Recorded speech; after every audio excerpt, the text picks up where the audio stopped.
Hey guys, Miss Colvin here. Today we're going to talk about solving for portions, and it's pretty easy. All we have to do is cross multiply and then actually solve for the variable. So for the first problem, we have 4/3 is equal to 8 over x. So we're going to multiply diagonally. So first we have 4 times the x, which is just going to be 4x. And then 3 times 8, or 8 times 3, it doesn't matter which way you do it, is going to give you 24. 4x equals 24 is what we get when we cross multiply.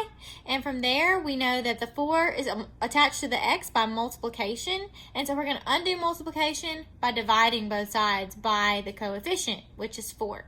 So 4 divided by 4 cancels out, and that is 1x, or just x. And 24 divided by 4 is 6. And so our answer here is x equals 6. For our next example, there's a little bit of algebra involved. We have x minus 3 over x is equal to 9 over 10. And so again, we're going to use that cross multiplication. And I always like to butterfly it, or in other words, just circle it, what I'm multiplying, in different colors. And so for the first multiplication, I have 9 times x here, which again is just 9x. And then for the other side, we're going to multiply this x minus 3 times 10.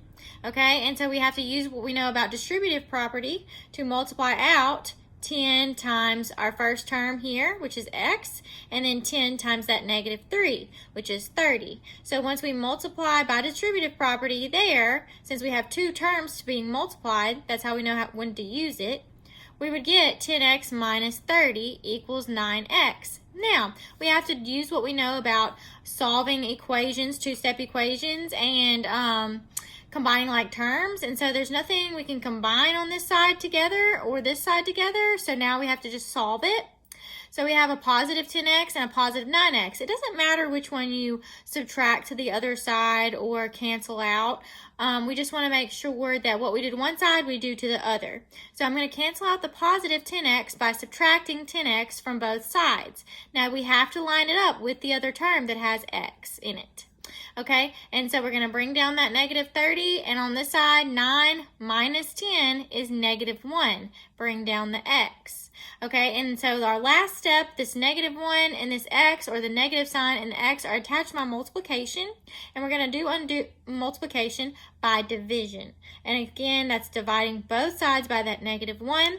So our final answer here is positive x is equal to negative 30 divided by negative 1 is positive. Okay, and for the last example, we have p plus 10 over p minus 7 is equal to 8 over 9. And so it doesn't matter, I'm going to go ahead and say it doesn't matter what side we write our multiplication of the number times the binomial, as long as we make sure they're paired correctly. So as long as the numerator goes with the denominator, numerator goes with denominator, it doesn't matter what side we write them on, we're going to get the right answer either way. So I went ahead and wrote my numerator 8 times my denominator p minus 7 on this side over here. And to distribute that out, we're going to multiply the 8 times the first term and then the 8 times the second term. So for the first term, we have 8 times p, that's 8p. And then 8 times negative 7 is going to be negative 56. Okay, and then for the other side, I just need to make sure my denominator over here goes with my numerator on the other side. So that's going to be 9 times p plus 10. So my first term, 9 times p, is just 9p. And 9 times 10 is positive 90.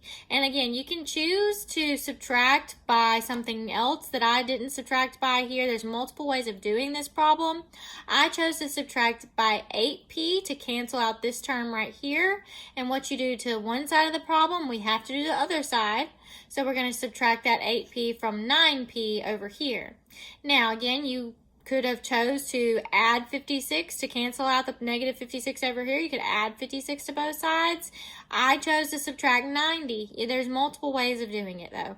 So I subtracted 90, canceling out this positive 90 over here, and negative 56 minus 90 here is going to be negative 146 for our answer. Remember, this 1 here is understood to be invisible, or it's understood to be there, and normally we just write p equals negative 146.